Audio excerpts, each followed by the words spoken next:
नदी तालाब में नहाना अच्छा है। क्यों? क्यों? साइंटिफिक कारण बताइए, वैज्ञानिक कारण।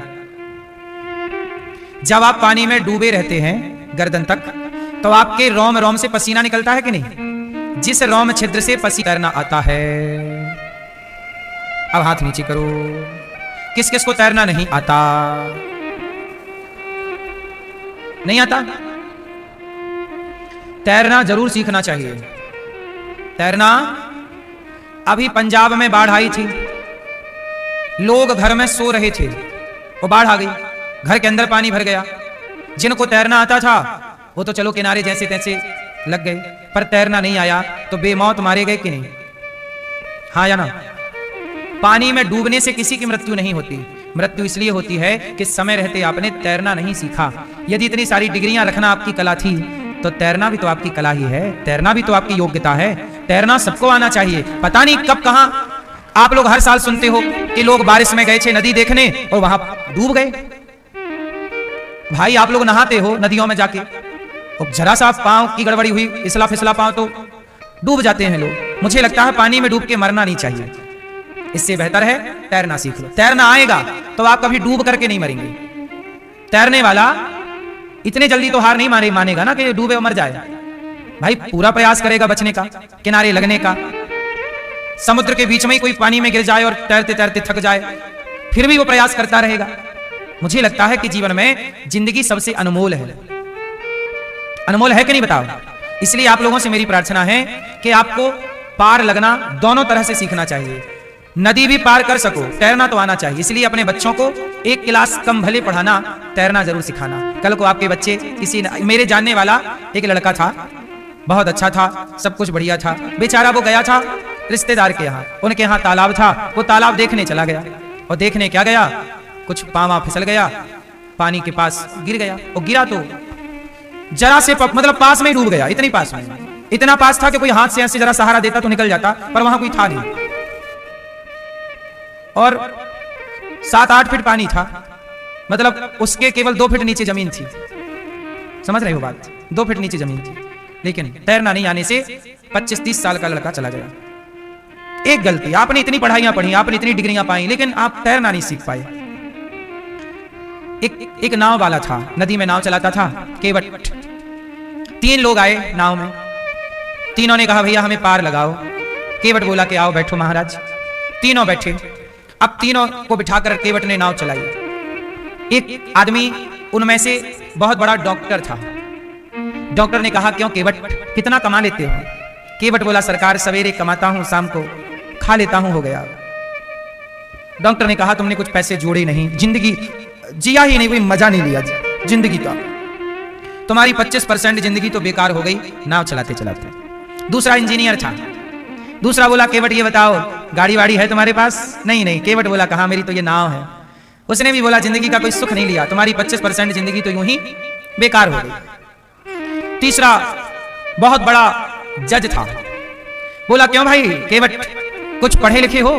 केवट बोला सरकार पढ़ाई ज्यादा हुई नहीं, नाव चलाने से फुर्सत नहीं मिलती, इसी से परिवार का पालन होता है, 2 रोटी आ जाती है। उसने भी कहा कि तुम्हारी 25% जिंदगी बेकार हो गई। नाव में 3 लोग बैठे थे, एक डॉक्टर है, एक इंजीनियर है, एक जज है, बड़े पढ़े लिखे लोग हैं तीनों। अब केवट बोला ये बताओ कि आप तीनों में से तैरना किस किस को आता है? तीनों बोले हमें नहीं आता। केवट बोला तो देखो मेरी तो 25% जिंदगी गई डॉक्टर के अनुसार, 25% इंजीनियर के अनुसार और 25% जज के। तीनों ने कहा ना 25-25, तो मेरी तो 75 गई।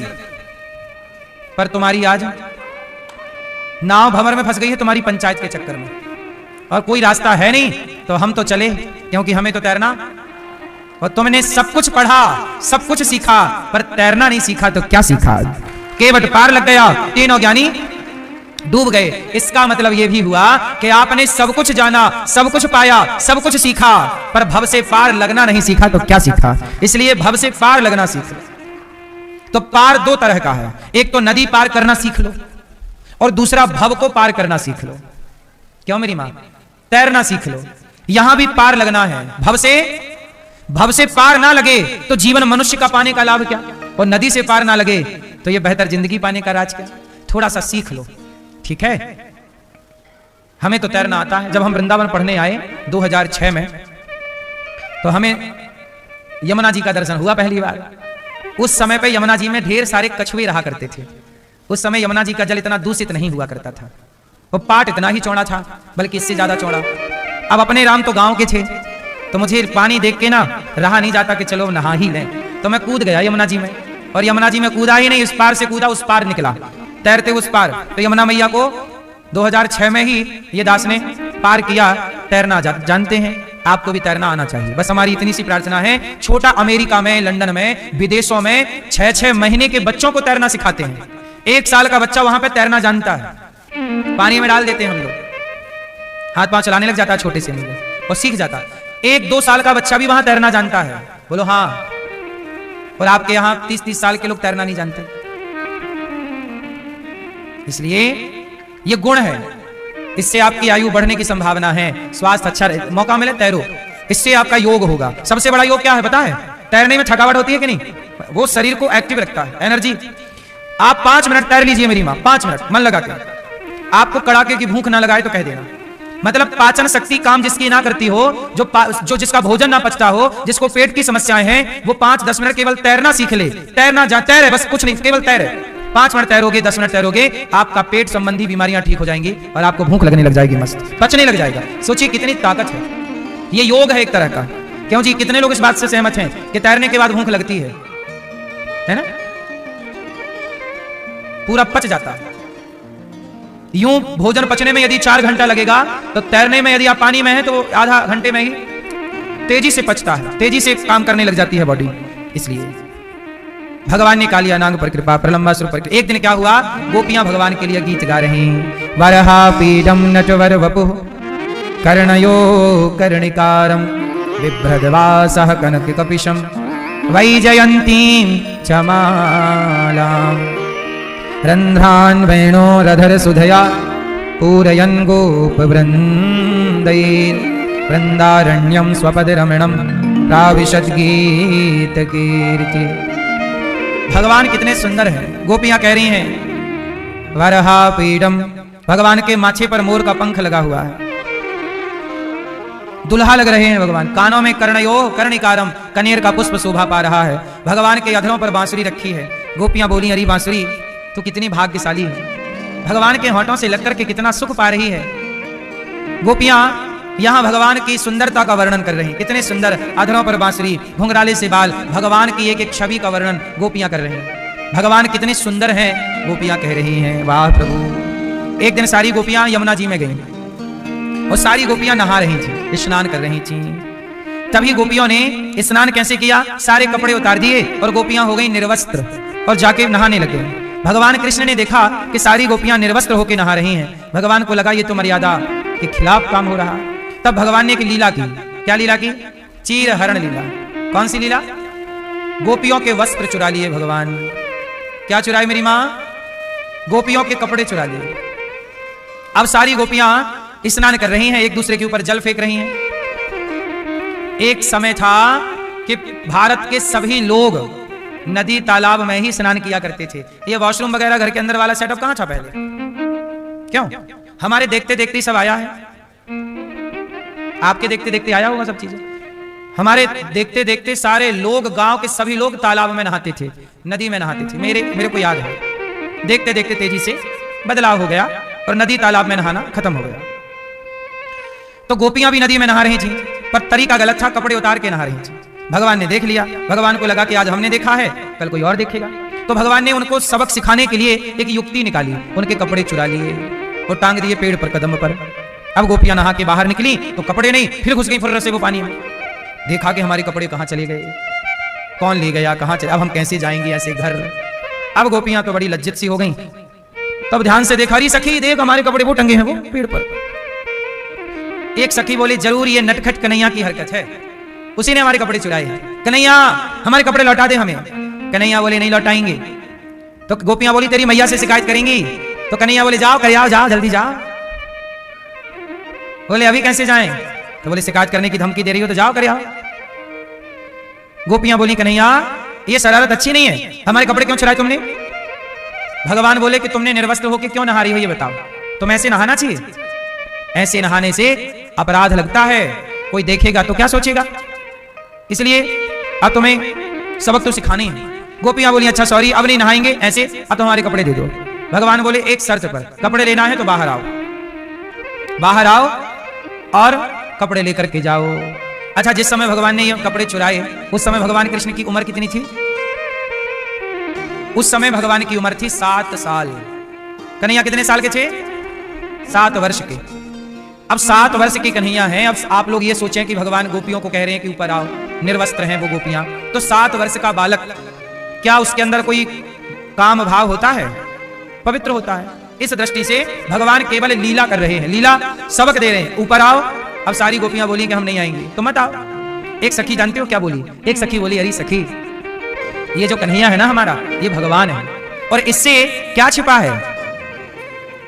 कपड़ा हम पहने या ना पहने, ये तो कपड़े के अंदर का भी जानता है और मन के भीतर का भी जानता है, इससे छिपा क्या है? इसलिए चलो सारी गोपियां अपने अपने गुप्तांगों पर हाथ रख करके वापस बाहर आ गई। भगवान बोले ऐसे नहीं, पहले सूर्य भगवान को प्रणाम करो और अपनी गलती मानो, क्योंकि तुमने निर्वस्त्र होकर स्नान किया है। निर्वस्त्र होकर यदि आपने नदी तालाब में स्नान किया है तो वरुण देवता का पाप लगता है। ये जल है। जल क्या है? नदी तालाब में क्या है? जल। और जल क्या है? जल देवता है, वरुण देवता। तो देवताओं का तुमने अपराध किया है, इसलिए नहाओ तो मर्यादित नहाओ। हमारे यहां स्नान भी करो तो हर चीज में मर्यादा है।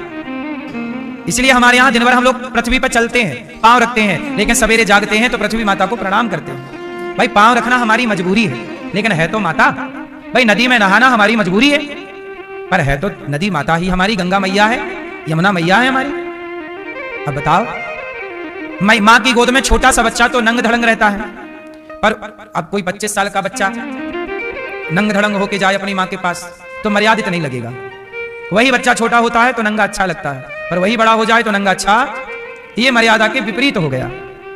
वही माँ है, वही बेटा है, कभी नंगा अच्छा लगता है तो कभी नंगा अच्छा नहीं लगता। कब लगेगा अच्छा, कब नहीं लगेगा, ये मर्यादा है। उसी तरह आप नदी में जाएं, तालाब में जाएं, पर मर्यादा में जाएं। आपने अपराध किया है गोपियों, इसलिए ये अपराध से मुक्ति कैसे मिलेगी? जब आप सूर्य भगवान से प्रार्थना करेंगे, यमुना जी से प्रार्थना करेंगे कि हमारे से अपराध हुआ, अब हम ये अपराध नहीं करेंगे। बाद में भगवान ने वस्त्र लौटाए, ये लो, और गोपियां कपड़े पहन के घर चली गई। अब भगवान ने कपड़े चुराए क्यों? तो मैं आपको स्पष्ट कह दूं कि भगवान ने ये वस्त्र हरण की लीला सिर्फ इसलिए की कि कहीं वस्त्र उतार के नहाने की, निर्वस्त्र होकर नहाने की हमारे राष्ट्र में परंपरा ना बन जाए। इसलिए गलत परंपराओं को रोकने के लिए भगवान ने सही परंपराओं की स्थापना की कि ये गलत परंपरा यहीं रुक जाए। वरना आज गोपियां नहाई थी, कल और लोग नहाते, फिर और लोग नहाते, फिर निर्वस्त्र होकर नहाने की गलत परंपरा बन जाती कि भाई वो नहाए तो हम क्यों ना नहाए। वैसे भी आजकल ऐसी जमाना चल रहा है कि कपड़े पहनने का कह बस दो आप किसी को तो बस महाभारत चालू हो जाता है। हाँ या ना? आजकल कपड़े उतार उतार के घूमने का फैशन है, और आपने पहले कपड़े उतारे थे दुशासन ने तो महाभारत हो गया था। आज कपड़े पहनने का मैं बोल देता हूं तो कुछ लोग महाभारत करने लग जाते हैं। तो जमाना बदल रहा है। आज के युग में आप नहीं बोल सकते कि कपड़े पहन लो। तो भगवान को पता था कि आने वाला समय कैसा हो सकता है, इसलिए मर्यादा का पाठ पढ़ा के गए हैं। अब उस मर्यादा में चलना हम सबका धर्म है। एक दिन भगवान गैया चराने चले गए। कहां गए? वृंदावन के पास, यमुना जी के पास भद्रौण बिहारी है, यहाँ पर 84 कोस की यात्रा में सब दर्शन होता है। तो भैया भगवान चले गए यमुना जी के तट पे गैया चराने। अब हुआ क्या कि भगवान को लगी आई भूख। अब भगवान के मित्रों से भगवान ने कहा कि भैया बड़ी भूख लगी है, देखो जरा कुछ है खाने पीने की व्यवस्था। तो ग्वाल वाल बोले कि देखो आज तो हम घर से जो लाए थे खा लिया अपन सबने। अच्छा बच्चों को जल्दी जल्दी भूख लगती है, भगवान छोटे हैं, बाल रूप है, भूख लगाई। अब भगवान बोले कुछ है? बोले खा गए अपन लोग तो थोड़ी घंटे भर पहले खाए हैं, अब भूख लगी, अब क्या करें? तो बोले यहां से धुआं निकल रहा है आगे। अच्छा धुआं ना बहुत दूर से दिखता है धुआं, तो एक जगह जंगल में यज्ञ हो रहा था। तो ग्वाल वाल बोले कि देखो वहां धुआं निकल रहा है, जरूर वहां किसी का घर होगा, और किसी का घर होगा तो हम कुछ मांग लेंगे, मिल ही जाएगा। तो वहां धुएं की ओर चले तो वहां देखा तो पंडित जी लोग यज्ञ कर रहे थे, स्वाहा स्वाहा स्वाहा। अब सारे ग्वाला हो गए खुश, पंडित जी यज्ञ कर, और पंडित जी भी आखिरी में आहुति काय की डाल रहे हैं? खीर की, स्वाहा खीर स्वाहा। ग्वाल वाला बोले बाबा पंडित जी खीर दे दो इस तरफ। अब पंडित जी सारे ग्वाला कह रहे हैं भूख लगी है, भोजन दे दो। पंडित जी बोले नहीं, स्वाहा लगा रहे हैं, हवन कर रहे हैं, चलो। अब यज्ञ के अंदर यज्ञशाला में बोलते नहीं है ना, तो बोल नहीं रहे थे, तो ऐसे बड़ी देर हो गई ग्वालों को, सारे ग्वाला बेचारे उदास मन से वापस गए। कन्हैया हवन हो रहा है, पंडित जी खीर की आहुतियां डाल रहे हैं, दे नहीं रहे हैं। भगवान बोले चलो हम चल रहे हैं, हमें भूख लगी। अब भगवान चले, गैया बछड़ा वहीं चल रहे हैं, भगवान गए। पंडित जी, अब भगवान बोल रहे हैं, पंडित जी राम राम। पंडित जी ओ पंडित जी बड़ी भूख लगी है, वो खीर जरा हमें दे दो, तुम स्वाहा लगा रहे हो, हम खा के करेंगे आहा। पंडित जी बोले अब देखो, जिन नारायण की आराधना कर रहे हैं पंडित जी, आज वो नारायण खड़े हैं द्वार पर कि हमें दे दो। पंडित जी नहीं दे रहे। अच्छा, यज्ञशाला के पास में ही पंडित जियों की पंडितानी रहा करती थी। ये जंगल में रहने वाले संत थे, गृहस्थ संत।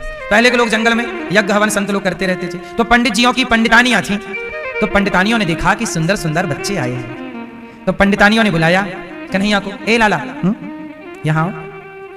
पंडित जी की पंडितानियां बुलाई, भगवान गए। हाँ मैया, ओहो पंडितानी का तो मन खुश हो गया, क्या प्यार से मैया कह रहा है, लाला ए लाला यहाँ, क्या नाम है तेरा? कन्हैया नाम है। अच्छा तू कन्हैया है, तो तेरी माँ कौन है? यशोदा। बाप नंद बाबा। ओहो तू नंद कोई छोरा है? हाँ हाँ मैया। क्या चाहिए? अरे मैया बड़ी भूख लगी है, पंडित जी से मांगा खीर दे दो, स्वाहा स्वाहा कर रहे हैं, हम खा के आहा आहा करते तो नहीं दे रहे हैं, भूख लगी है। पंडितानियों ने कहा एक काम करो, पंडित जी तो यज्ञ करते रहते हैं, आओ। अच्छा, पंडितानियों ने पंडित जियों के लिए भोजन बनाया था कि हमारे स्वामी आएंगे अभी यज्ञ करके, तो उनको भोजन, तो सबके घर में भोजन बन गया था। अब सारी पंडितानियां मतलब स्त्रियां, मातृ स्वरूपा स्त्रियों ने ग्वालों को, भगवान कृष्ण को गोद में बिठाया। देखो वो जान नहीं रही है कि भगवान है, लेकिन सोचिएगा यज्ञ करते ब्राह्मणों को भगवान का दर्शन नहीं हुआ, हुआ भी तो उन्होंने भगा दिया। यज्ञ करते ब्राह्मण भी भगवान को नहीं पहचान पाए, पर झाड़ू पोंछा चौका बर्तन घर का सामान्य काम करने वाली वो सामान्य सी स्त्रियां भगवान को पहचान गईं, और वो समझ गईं कि ये कोई बालक सामान्य नहीं है, ये तो भगवान के लक्षण लग रहे हैं। हमने बहुत बालक देखे हैं, इतना सुंदर बालक कोई इंसान का नहीं हो सकता, ये कोई इंसान थोड़ी है। अब सारी पंडितानियों को लगा कि भगवान है। अच्छा वो भगवान तो है ही, पर उन्हें लगने लगा कि भगवान है, और भगवान के भाव से पंडितानियों ने अपने हाथ से खिलाया खिलाया खिलाया खिलाया, खूब पेट भर भगवान खाए। और जब पेट भर खा रहे थे तब पंडित जी वहां यज्ञशाला मतलब वो क्या कह रहे हैं, भोग लगानी तो खिला रही। और पंडित जी जब हूं करें तो पंडितानी घूंघट कर ले उसकी तरफ, पंडित जी की तरफ, यहां खवाए लाला को, तुम करते रहो हाँ हूं हाँ हूं हाँ हूं हाँ। यहां घूंघट कर ले यूं, और खिलाए लाला तू खा तू खा। और जब भगवान खा के चले गए तो पंडितानियां थर थर कांपने लग गए कि अब पति लोग आएंगे और हमें मारेंगे, घर से निकालना दें, कहीं डांटे ना। लेकिन जब पंडित जी यज्ञ करके लौटे तो भगवान ने जाते समय उन सारे ब्राह्मणों की ओर एक बार देखा और देख के मुस्कुरा दिया। और जब देख के मुस्कुराए तो सारे पंडित जी समझ गए कि जिस नारायण की उपासना हम कर रहे थे वो नारायण तो द्वार से आके खाली हाथ चला गया यज्ञशाला से। अब सारे पंडित जियों को समझ में आया कि ये भगवान है, और जैसे दौड़े भगवान तो गए, चले गए। और जब गए तो सारे पंडित जी आए और अपनी पंडितानियों के सामने लेट गए, अपनी पंडितानियों के पांव छू रहे हैं कि देवी तुम कितनी भाग्यशाली हो, हम यज्ञ करके जप तप करके उस ईश्वर को पहचान ना पाए, और तुम झाड़ू पोंछा करके भी उस ईश्वर को पहचान गए। ना जाने किस रूप में नारायण मिल जाएं। पंडित जियों को बड़ा पश्चाताप हुआ, और उनकी पत्नियां डर रही थी ये डांटेंगे मारेंगे, घर से ना निकाल दें। पर वो सारे पंडित जी अपनी अपनी पंडितानियों के प्रणाम कर रहे हैं, पांव छू रहे हैं कि हमसे बड़ा अपराध हुआ, तुम कितनी भाग्यशाली हो, जगत के पालनहार को अपनी गोद में बिठाती हो, उन्हें अपने हाथ से खिलाती हो, हम यज्ञ करते भी ना पहचान पाए, तुम सामान्य से काम करती हुई भी पहचान गई। बस मेरी माँ, इसलिए कहता हूं कि सबसे बड़ी पूजा, सबसे बड़ा यज्ञ क्या है? किसी भूखे को भोजन करा देना, यज्ञ में आहुति डालना। यज्ञ में आहुति डालना जितना श्रेष्ठ है उसे हजारों गुना श्रेष्ठ किसी भूखे के मुख में आहुति रोटी की डालना, मुख में रोटी की आहुति डालना, मुख में दाल चावल की आहुति डालना, किसी भूखे को पेट भर खिलाना, इससे बड़ी कोई आहुति और पेट भर जाने से बड़ा कोई यज्ञ नहीं हो सकता। इसलिए सबसे बड़ा यज्ञ है अन्नदान। सबसे बड़ा यज्ञ कौन सा है? अन्नदान। इसलिए आप लोगों से मेरी विनती है कि जीवन में अन्नदान करना सीखिए। इसलिए गौरी गोपाल में 24 घंटे भक्तों को भरपेट भोजन मिलता है। कोई भी आओ, सब प्रेम से प्रसाद पाओ। अखंड रसोई यहाँ पर चलती रहती है, अखंड सेवा यहाँ चलती हैं। आपसे बस मेरी इतनी सी विनती और प्रार्थना है कि आप भी इन सेवाओं से, अन्नदान की सेवा से अपने आप को जोड़ें। और यहाँ जो हजारों संत जन भोजन करते हैं, एक दिन की संत सेवा आप भी कराएं और संतों को अपनी ओर से भोजन कराएं, ताकि आपकी रोटी भी ये संत जन खाएं और आपको आशीर्वाद और आपको दुआएं दें। ये देखिए जो संत लोग गौरी गोपाल में आते हैं, ये सभी संत जन कैसे प्रेम से प्रसाद पाते हैं। सभी संत जन यहाँ सवेरे सवेरे रोज आते हैं और प्रेम से प्रसादी पाते हैं। दाल चावल सब्जी रोटी खीर पूड़ी। आप भी अन्नदान करें क्योंकि ये सेवा है, ये यज्ञ है। स्वाहा स्वाहा स्वाहा ये भी यज्ञ है, पर किसी को भोजन कराना इससे बड़ा यज्ञ क्या होगा। भगवान ने यज्ञ पत्नियों पर कृपा की। एक दिन क्या हुआ, मैया 56 भोग बना रही थी। भगवान बोले मैया किसके लिए बना रही हो। मैया बोली इंद्र के लिए। भगवान बोले इंद्र की पूजा मत करो, गिरिराज जी की पूजा करो। भगवान कृष्ण के यहां भी गलत परंपराएं यदि थी, नंद बाबा इंद्र की पूजा करते थे। भगवान ने उन गलत परंपराओं को रोका और भगवान ने कहा कि सही परंपराएं होनी चाहिए। परंपराएं कैसी होनी चाहिए। कुछ परंपराएं गलत हैं, जैसे आप लोग भी कुछ गलत परंपराएं पाल लेते हैं। अब जैसे आपने एक बात सुनी होगी समाज में कि जैसे किसी के घर एकादशी के दिन कोई मर गया, मृत्यु हो गई, रामनवमी के दिन मृत्यु हो जाए, तो लोग क्या बोलते हैं कि रामनवमी अब मान हो गई। मर जाए ना कोई तो फिर आप लोग रामनवमी करना छोड़ देते हैं। एकादशी के दिन कोई मर जाए तो आप एकादशी करना छोड़ देते हैं।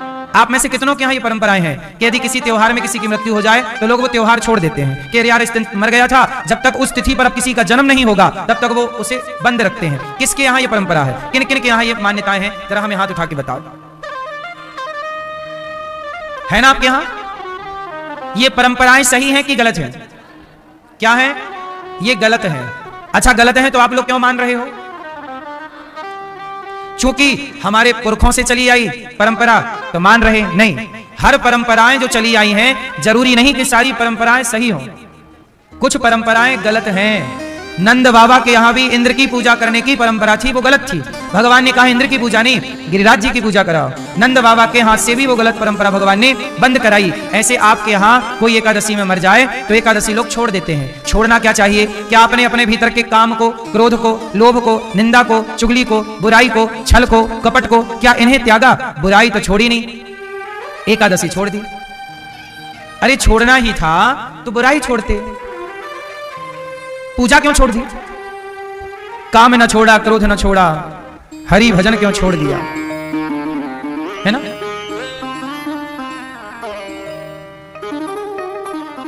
नाम जपन क्यों छोड़ दिया, क्रोध न छोड़ा, झूठ न छोड़ा, सत्य वचन क्यों छोड़ दिया। झूठे जग में जी ललचा कर असल वतन क्यों छोड़ दिया। क्रोध न छोड़ा, झूठ न छोड़ा, सत्य वचन क्यों छोड़ दिया। गलत काम नहीं छोड़े, ले देख के एकादशी करते थे वही छोड़ दी।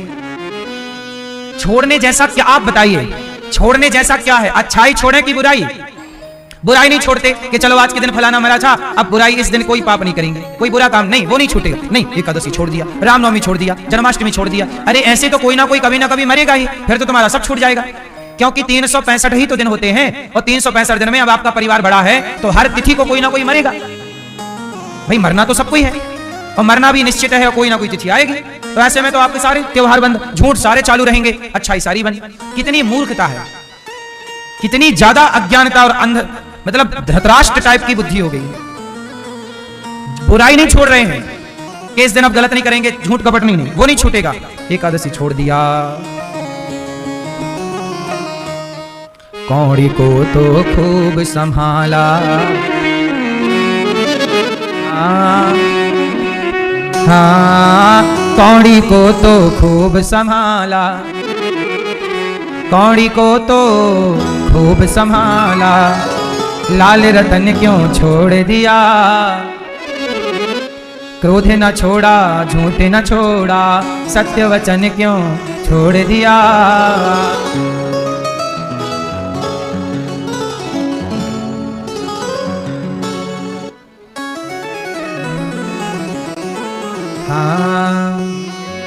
नाम जपन क्यों छोड़ दिया, नाम जपन क्यों छोड़ दिया। क्रोध न छोड़ा, झूठ न छोड़ा, सत्य वचन क्यों छोड़ दिया। सत्य वचन क्यों छोड़ दिया। नाम जपन क्यों छोड़ दिया, नाम जपन क्यों छोड़ दिया। क्रोध न छोड़ा, झूठ न छोड़ा, सत्य वचन क्यों छोड़ दिया। सत्य वचन क्यों छोड़ दिया, सत्य वचन क्यों छोड़ दिया। झूठे जग में जी ललचाकर, झूठे जग में जी ललचाकर, असल वतन क्यों छोड़ दिया। क्रोध न छोड़ा, झूठ न छोड़ा, सत्य वचन क्यों छोड़ दिया। सत्य वचन क्यों छोड़ दिया। कौड़ी को तो खूब संभाला, लाल रतन क्यों छोड़ दिया। कौड़ी को तो खूब संभाला, लाल रतन क्यों छोड़ दिया। क्रोध न छोड़ा, झूठ न छोड़ा, जपन क्यों छोड़ दिया। क्रोध न छोड़ा, झूठ न छोड़ा, सत्य वचन क्यों छोड़ दिया। क्रोध न छोड़ा, झूठ न छोड़ा, सत्य वचन क्यों छोड़ दिया। सत्य वचन क्यों छोड़ दिया। सत्य वचन क्यों छोड़ दिया। जेहि सुमिरन ते अति सुख पावे, जरा सोचिएगा, जेहि सुमिरन से अति सुख पावे, सो सुमिरन क्यों छोड़ दिया। जिनके सुमिरन से सुख मिल रहा था, आनंद मिल रहा था, उसी को छोड़ दिया। जेहि सुमिरन ते अति सुख पावे, सो सुमिरन क्यों छोड़ दिया।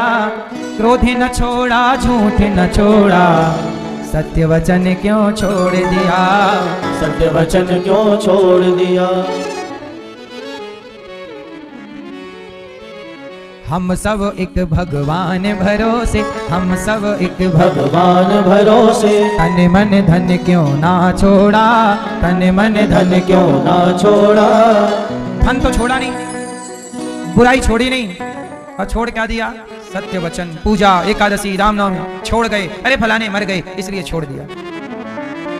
इसलिए ये परंपराएं गलत हैं। इन सभी गलत परंपराओं को आप छोड़िए और सही कोई मरे तो केवल जिस दिन मृत्यु हुई वो तिथि को, चलो दुखमय तिथि है, पर जो अगला आएगा वो तो प्रकृति है, मुझे भी तो मरना पड़ेगा। मैं मरूंगा तो कब तक रोते रहोगे मैया। इसलिए रोना नहीं है। मेरा एक स्वभाव है, मेरी एक मान्यता है कि जब कोई मर जाए तो उसके मरने पर ठीक है उतना रो जितना ठीक ठीक लगे।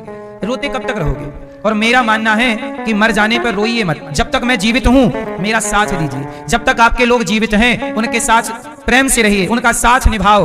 मर जाने के बाद रो लेना क्या समाधान है। रोएंगे तो है ही, हमारे मरने पर दुश्मन भी रोएगा, पर रोना तो समाधान नहीं है ना मेरी माँ। आप मरेंगे तो सब रोएंगे, लेकिन जब आपको जरूरत थी सबकी, क्या सबने साथ दिया। सबने साथ नहीं दिया तो रोने की क्या जरूरत है। सास जिंदा रहती है, बहू पानी नहीं देती, वो सास मर जाए तो फ्रंट में बैठ के कुछ बहुएं रोने लग जाती हैं। तो रोने से क्या होगा। पानी तो दिया नहीं, अब रो रहे हैं। बेटा पानी पिला नहीं रहा है, बाप के मरने पर रो रहा है, तो होगा क्या। क्यों, बात सही है कि गलत है। इसलिए जीते जी इंसानों का साथ दो, मर जाने के बाद तो ठीक है कि रोना ही है और क्या। तो भगवान ने गिरिराज जी का पूजन कराया, और जब गिरिराज जी का पूजा हुआ, देखो देवता कैसे होते हैं। देवताओं की पूजा वर्षों से करते आए, एक बार पूजा नहीं करी तो इंद्र को पता चला तो पानी खूब गिराया ब्रजमंडल को डुबाने के लिए। पानी ही पानी गिरा दिया इंद्र ने। अरे इतने साल पूजा करी, एक बार पूजा नहीं करी तो इंद्र को ये तो सोचना चाहिए कि इन्होंने हमारी बहुत पूजा की है, चलो एक साल नहीं की। जब नहीं की तो डुबाना चाहा। देवता ऐसे ही होते हैं। इसलिए तुलसीदास जी कह रहे हैं, और देवता चित्त न धरई। इसलिए हमारे यहां सनातन में देवताओं की पूजा नहीं होती ज्यादा। किसकी पूजा होती है, भगवान की। अच्छा, भगवान और देवता ये एक ही है कि अलग अलग है। क्यों मैया, देवता और भगवान एक हैं कि अलग अलग हैं। आप बताओ, आप बताओ चश्मा वाली बहन, मैया बताओ मेरी माँ, एक है अलग अलग है। मैया बताओ, सो गई मेरी माँ, ये मैया सो रही हैं ऐसे। चलो बताओ, देवता और भगवान एक है कि अलग अलग है। अलग है, अलग अलग है। क्या अंतर है। देवता और भगवान में ऐसे ही अंतर है जैसे प्रधानमंत्री और सरपंच में अंतर है।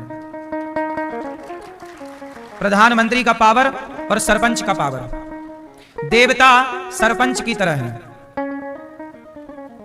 और भगवान सरपंच के पास कितना पावर होता है, एक गांव का। प्रधानमंत्री के पास पूरे देश का पावर है। उसी तरह देवताओं के पास एक चीज का पावर है। भगवान के पास ऐसे जैसे भारत में हजारों सरपंच हैं एक प्रधानमंत्री के नीचे, ऐसे एक भगवान के नीचे हजारों देवता हैं, हजारों इंद्र हैं। तो देवताओं का, इसलिए तुलसीदास जी कहते हैं, और देवता चित्त ना। देवताओं को चित्त में धरने की जरूरत, देवताओं के चक्कर में पड़ने की जरूरत नहीं है। और देवता चित्त न धरई, देवताओं के नहीं, भगवान। देवताओं से गलती, हमसे यदि देवताओं की गलती हो जाए तो देवता रूठ जाते हैं, लेकिन भगवान के सामने कितनी भी गलती हम करें, भगवान हमारी गलतियां देखते ही नहीं, हमारे केवल गुण देखते हैं। शिशुपाल गालियां देता, भगवान ने उसके अपराध कहां देखे, उसे भी तार दिया। पूतना जहर पिलाने आई, उसे भी तार दिया। रावण सीता मैया को चुरा ले गया, उस रावण को भी तार ही दिया राम जी ने। बोलो हां, देवताओं का बस चले तो देवता बड़े स्वार्थी हैं। स्वार्थ लाग करें सब प्रीति, सुर नर मुनिजन की यह रीति। आपने सुना होगा कोई ज्यादा तपस्या करने लग जाए तो देवता परेशान हो जाते हैं, इंद्र परेशान होके अप्सराओं को भेजने लग जाते हैं। यदि आपके आसपास ज्यादा अप्सराएं हैं और आपको देख रही हैं अप्सराएं, समझ लो कि इंद्र नहीं भेजा होगा। अप्सराएं तब आती थी, ऐसा नहीं है, आजकल भी आती हैं। इंद्र का काम रुका नहीं है। आप बार बार बंदा बनाने लग जाओगे, भगवान की भक्ति करने लग जाओगे, इंद्र को डर लगेगा कहीं अपना आसन ना छीन ले, तो तुरंत आपके आगे पीछे 2-4 अप्सरा लगा देंगे। तब आपके अगल बगल लगी हैं क्या अप्सराएं? यदि आप अप्सराएं लगे तो समझ लेना कि पूरा इंद्र का षड्यंत्र है।